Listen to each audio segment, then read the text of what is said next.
प्रकरण 7 आबोहवाकीय फेरफारो आबोहवा हवामान અને ગ્રીન હાઉસ ઇફેક્ટ સારાંશ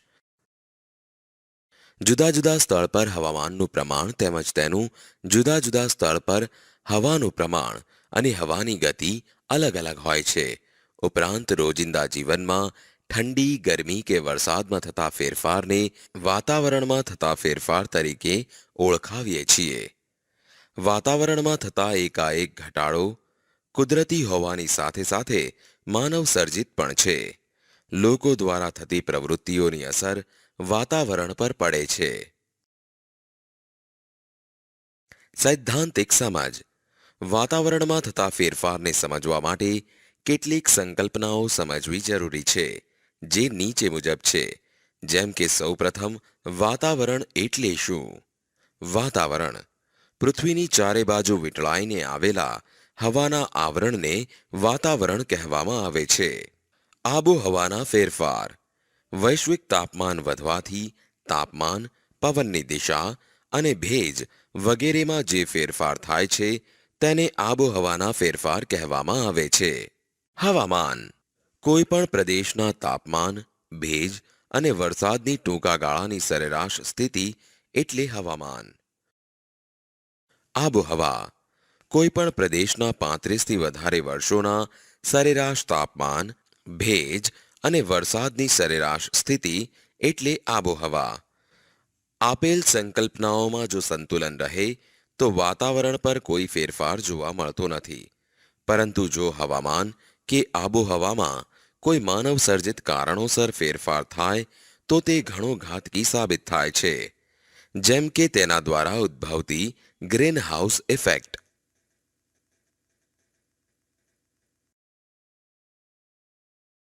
ગ્રીન હાઉસ ઇફેક્ટ ઠંડી આબોહવાવાળા દેશોમાં સૂર્યતાપ ઓછો મળતો હોવાથી છોડ, શાકભાજી અને વૃક્ષોનો વિકાસ અટકે છે. તેથી પર્યાપ્ત માત્રામાં ગરમી મળી રહે તેવી કૃત્રિમ વ્યવસ્થા કરવામાં આવે છે, જેના માટે કાચ કે કાપડની છત રાખવામાં આવે છે કે જ્યાં ગરમીનું પ્રમાણ જળવાઈ રહે છે. તેને ગ્રીન હાઉસ ઇફેક્ટ કહે છે. ગ્રીન હાઉસ ઇફેક્ટ દ્વારા સામાન્ય ઋતુ સિવાયની ઋતુમાં પણ સારી ગુણવત્તાવાળા શાકભાજીનું ઉત્પાદન લઈ શકાય છે. ઇઝરાયલ જેવો દેશ આ ટેકનોલોજી દ્વારા શાકભાજીનું વધુને વધુ ઉત્પાદન મેળવી તેની નિકાસ દ્વારા કરોડો ડોલરનું હુંડિયામણ કમાય છે. ઉપરાંત શાકભાજી પાકોની ખેતીના પાયારૂપ પ્રશ્નોના નિરાકરણ માટે ધરુની ફેર રોપણી દ્વારા ઉત્પાદન કરી આ ટેકનોલોજી ઉપયોગી અને ફળદાયી સાબિત થઈ છે. પ્રકાશની ગુણવત્તાનો આધાર તેના કિરણોની લંબાઈ અને પ્રકાશના સમયગાળાનો આધાર ઋતુ અને વિસ્તાર પર રહેલો છે. તેથી આ પરિબળને પાકની જરૂરિયાત મુજબ નિયંત્રણમાં લાવી શકાય છે. ગ્લોબલ વોર્મિંગ સારાંશ ભૂતકાળમાં જ્યારે સૂર્યમંડળની રચના થઈ અને પૃથ્વીએ સૂર્યની ફરતે પ્રદક્ષિણા કરવાનું શરૂ કર્યું ત્યારે પૃથ્વી એ ફક્ત ગરમ ગોળા સ્વરૂપે હતી. લાખો વર્ષ બાદ પૃથ્વીનો ગોળો ઠર્યા બાદ તેની સપાટી પરનું પડ સખત બન્યું, જેને આપણે ધરતી કહીએ છીએ. પૃથ્વી પર વર્ષો સુધી જ્વાળામુખીઓ ફાટવાની, વરસાદ અને બાષ્પીભવનની ઘટમાળા ચાલી, જેના દ્વારા સમુદ્રો બન્યા. સૈદ્ધાંતિક સમજ પૃથ્વી પરના કાર્બન ડાયોક્સાઇડ પાણીમાં દ્રાવ્ય હોવાને કારણે સમુદ્રમાં અને કાર્બોનેટ ખડક સ્વરૂપે પૃથ્વીના પેટાળમાં દબાઈ જાય છે. પૃથ્વી પર તેનું પ્રમાણ 70થી ઘટીને 0.003% રહ્યું, જેથી પૃથ્વી ઉપર વાતાવરણ અસ્તિત્વમાં આવ્યું. સૂર્ય પરથી પૃથ્વી પર આવતા કિરણો વાતાવરણમાંથી પસાર થતા પૃથ્વી પર પડે છે. આ કિરણોમાંના કેટલાક કિરણો વાતાવરણમાં શોષાઈ જાય છે અને કેટલાક કિરણો અંતરિક્ષમાં પાછા ફરે છે. પૃથ્વી પર એકધારા વાતાવરણને પરિણામે ઋતુઓ શક્ય બની અને એક કોષી જીવથી લઈને માનવી સુધીનું જીવન સરળ બન્યું. ઔદ્યોગિક યુગમાં માનવીએ જાણે કુદરત સાથે હરીફાઈ શરૂ કરી. પેટ્રોલિયમનો બેફામ વપરાશ, વીજ ઉત્પાદન માટે કોલસો બાળીને મોટા મોટા કારખાનાઓ માટે બળતણના ઉપયોગ દ્વારા પૃથ્વી પર કાર્બન ડાયોક્સાઇડ અને ઝેરી વાયુઓનું પ્રમાણ ભયજનક કક્ષાએ લાવીને મૂક્યું છે, જેને આપણે ગ્લોબલ વોર્મિંગ તરીકે ઓળખતા થયા છીએ. ગ્લોબલ વોર્મિંગ એટલે પૃથ્વીના વાતાવરણને ગરમ કરનારી green house effect. Greenhouse effect એટલે કે સૂર્યના કિરણો સાથે આવતી ગરમીને વાતાવરણમાં આવ્યા પછી પૃથ્વી પર અથડાઈને પરાવર્તન પામી પાછી અવકાશમાં જવા ન દેવાય તેવી સ્થિતિ. પૃથ્વીના તાપમાનમાં થતો વધારો. સારાંશ: સમગ્ર દુનિયા અત્યારે ગ્લોબલ વોર્મિંગના કારણે ચિંતિત છે. દિન પ્રતિદિન સમગ્ર પૃથ્વીના તાપમાનમાં વધારો થતો જોવા મળે છે. પૃથ્વી પર અતિશય ગરમી પડવી, અતિશય વરસાદ પડવો અને ઋતુમાં થતું અનિયમિત પરિવર્તન વગેરે ઘટનાઓ સામાન્ય બની છે. પૃથ્વીના તાપમાનમાં થતો વધારો. સારાંશ: સમગ્ર દુનિયા અત્યારે ગ્લોબલ વોર્મિંગના કારણે ચિંતિત છે. દિન પ્રતિદિન સમગ્ર પૃથ્વીના તાપમાનમાં વધારો થતો જોવા મળે છે. પૃથ્વી પર અતિશય ગરમી પડવી, અતિશય વરસાદ પડવો અને ઋતુમાં થતું અનિયમિત પરિવર્તન વગેરે ઘટનાઓ સામાન્ય બની છે. સૈદ્ધાંતિક સમજ. ગ્રીનહાઉસ ઇફેક્ટમાં સક્રિય ફાળો આપતા વાયુઓ જેવા કે carbon dioxide, methane, nitrous oxide, chlorofluorocarbon એટલે કે CFC અને હેલો કાર્બનને ગ્રીનહાઉસ વાયુઓ તરીકે ઓળખવામાં આવે છે. પૃથ્વીના તાપમાનમાં છેલ્લા 100 વર્ષોમાં 0.6°C વધારો થયો છે. જુદા જુદા વાયુઓનું પ્રમાણ જેવા કે કાર્બન ડાયોક્સાઇડ 64%, ક્લોરોફ્લોરા કાર્બન 65%, મિથેન 10% અને હેલો કાર્બન 0.5%નો સમાવેશ થાય છે. આમ વિશ્વનો દરેક માનવી 4.5 મેટ્રિક ટન કાર્બન ડાયોક્સાઇડ એટલે કે CO2 છોડે છે. આજથી 100 વર્ષ પહેલા CO2 275 ppm હતો, જે આજે 350 ppm થયો છે. ppm એટલે પાર્ટ પર મિલિયન, એટલે કે 10 લાખનો એક ભાગ, એટલે કે 0.28%, તો 280 ppm કહેવાય. પૃથ્વીને ગરમ કરવામાં જવાબદાર પરિબળો. વસ્તુ: થર્મલ પાવર મથક 200 મેગાવોટ. સમય: વાર્ષિક. ગ્રીનહાઉસને અસર કરતા વાયુનું ઉત્સર્જનનું પ્રમાણ 9 લાખ ટન. વસ્તુ: મોટર કાર. વાર્ષિક. સમય: વાર્ષિક. 17 કરોડ ટન ઉત્સર્જનનું પ્રમાણ. વસ્તુ: એસી સરેરાશ 2 કલાક. સમય: 24 કલાક. ઉત્સર્જનનું પ્રમાણ 2230 કિલોગ્રામ. વસ્તુ: ટીવી 24 કલાક. સમય: ઉત્સર્જનનું પ્રમાણ 190 કિલોગ્રામ. વસ્તુ: ટ્યુબલાઇટ. સમય: 24 કલાક. ઉત્સર્જનનું પ્રમાણ 88 કિલોગ્રામ. વસ્તુ: કમ્પ્યુટર. સમય: 24 કલાક. ઉત્સર્જનનું પ્રમાણ 130 કિલોગ્રામ. વસ્તુ: ફ્રિજ. સમય: 24 કલાક. 920 કિલોગ્રામ ઉત્સર્જનનું પ્રમાણ.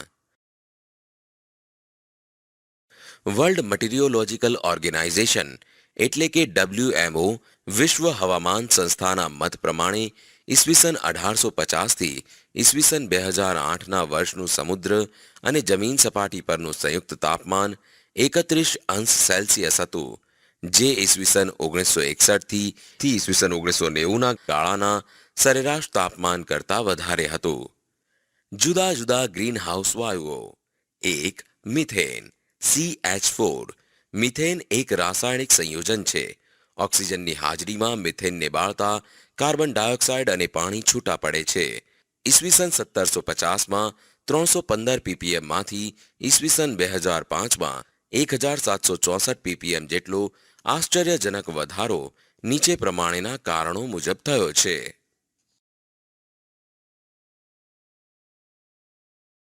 પશુઓના શ્વાસોશ્વાસ અને ચયાપચયની ક્રિયાને લીધે 14 કરોડ ટન ઉત્સર્જન, ડાંગરની ખેતીના લીધે 15 કરોડ ટન ઉત્સર્જન, સેન્દ્રિય કચરો સડવાથી 7 કરોડ ટન ઉત્સર્જન.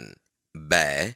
નાઇટ્રસ ઓક્સાઇડ N2O ખાતરોના ઉપયોગ સહિત કૃષિને લગતી થતી પ્રવૃત્તિઓને પગલે વાતાવરણમાં નાઇટ્રસ ઓક્સાઇડનું પ્રમાણ વધે છે, જે 270 ppmથી વધીને અત્યાર સુધીમાં 319 ppm જેટલું થયું છે.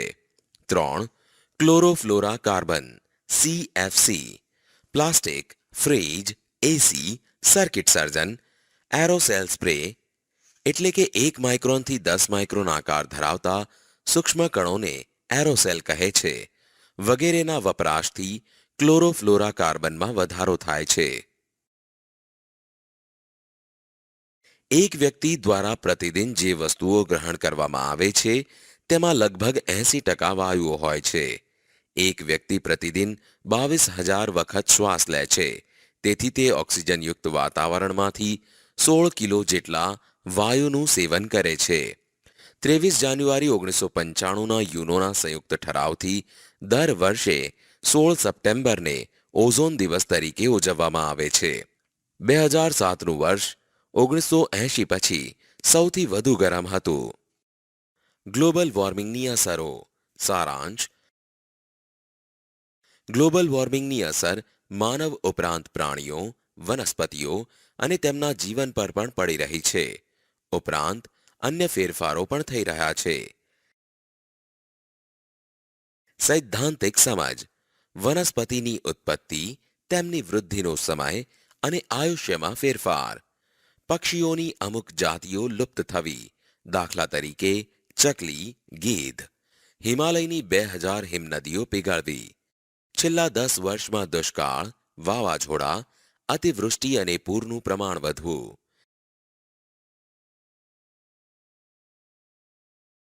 જ્યાં વરસાદ વધુ પડતો ત્યાં તેની માત્રા ઓછી થવી, દાખલા તરીકે રાજસ્થાન અને દુબઈમાં ભારે વરસાદ, ચેરાપુંજીમાં અનાવૃષ્ટિ. ખેતીમાં કઠોળનું ઉત્પાદન ઓછું થવું, જમીનમાં પાણીનું સ્તર ઘટવું, હિમનદી પીગળવાથી સમુદ્ર જળસ્તર ઊંચું થવું અને સમુદ્ર કાંઠાનું ધોવાણનું સ્તર વધવું. તાપમાન વધતા માણસો ડિહાઇડ્રેશન અને કુપોષણના ભોગ બનવા. ઋતુચક્રમાં પરિવર્તન. શિયાળા અને ઉનાળાની ઋતુઓની લાક્ષણિકતાઓ બદલાવી. ગુજરાતની દરિયાઈ સપાટી 25 સેન્ટીમીટર જેટલી વધતા જમીનની ખારાશ વધવી. ખેત ઉત્પાદનમાં સતત ઘટાડો. Cholera, dengue, malaria, yellow fever, swine flu વગેરે રોગોનું પ્રમાણ વધવું. ગ્રીન પીસ સંસ્થા મુજબ ઈસવીસન 2100માં ગુજરાતમાં વસતા આશરે 55 લાખ લોકોનું સ્થળાંતર કરવું પડશે. વૈશ્વિક તાપમાનના વધારાને લીધે ફૂલોની સુગંધ નાશ પામવી. ગ્લોબલ વોર્મિંગથી બચવાના ઉપાયો. ઉર્જાના બિનપરંપરાગત સ્ત્રોતોનો ઉપયોગ વધારવો, જેમ કે સૌર ઉર્જા, પવન ઉર્જા, પવન સૌર ઉર્જા, ભરતી ઓટ ઉર્જા. વૃક્ષારોપણ વધારવું. પોલિથીન બેગનો ઉપયોગ ટાળવો. ખાતર અને જંતુનાશક દવાઓનો વિવેકપૂર્ણ ઉપયોગ કરવો. લીલો પડવાશ અને છાણિયું ખાતર વાપરવું. ઘર ઉપયોગી સાધનોનો વિવેકપૂર્ણ ઉપયોગ કરવો. પરિવહનના સાધનોનો વિવેકપૂર્ણ ઉપયોગ કરવો. ઇકો ફ્રેન્ડલી કાગળનો વપરાશ વધારવો. પેટ્રોલિયમ પેદાશોનો વિવેકપૂર્ણ ઉપયોગ કરવો. વરસાદી પાણીનો સંગ્રહ કરવો. સીએનજીનો વપરાશ વધારવો. માનવ દ્વારા જે કાગળનો ઉપયોગ થાય છે તે 1 ટન કાગળ બનાવવા 4400 કિલોવોટ વીજળી, 30,000 લીટર પાણી અને 11 વૃક્ષોના લાકડાનો માવો વપરાય છે. પર્યાવરણનું રક્ષણ કરવા વૈશ્વિક નીતિ. માનવીય પ્રવૃત્તિઓને કારણે પર્યાવરણને થતા નુકસાનની સમજ સમગ્ર વિશ્વને સમજાવવા ઈસવીસન 1972માં સ્વીડનના પાટનગર સ્ટોકહોમ ખાતે અને ત્યારબાદ બ્રાઝિલના રિયો ડી જાનેરોમાં બેઠક બોલાવવામાં આવી. ગ્લોબલ વોર્મિંગ સંદર્ભે વિશ્વ સ્તરે ડિસેમ્બર 2009માં ડેનમાર્કની રાજધાની કોપનહેગનમાં એવું નક્કી થયું હતું કે વિકસિત રાષ્ટ્રો કાર્બનક્ટ સ્વીકારતા નથી, એટલે કે ગ્રીનહાઉસને અસર કરતા વાયુ ઉત્સર્જન ઘટાડવાની નીતિ. જ્યારે વિકાસશીલ રાષ્ટ્રો ગ્રીનહાઉસને અસર કરતા વાયુ ઉત્સર્જન ઘટાડવા દબાણ કરે છે. વિકાસશીલ દેશોના વિકાસ માટે $100 અબજ સહાય તેમજ આ બેઠક દરમિયાન 45 દેશોના 59 જેટલા સંશોધન પેપર્સ દ્વારા દુનિયાના નેતાઓને આ વૈશ્વિક સમસ્યાથી વિચારતા કરવામાં આવ્યા.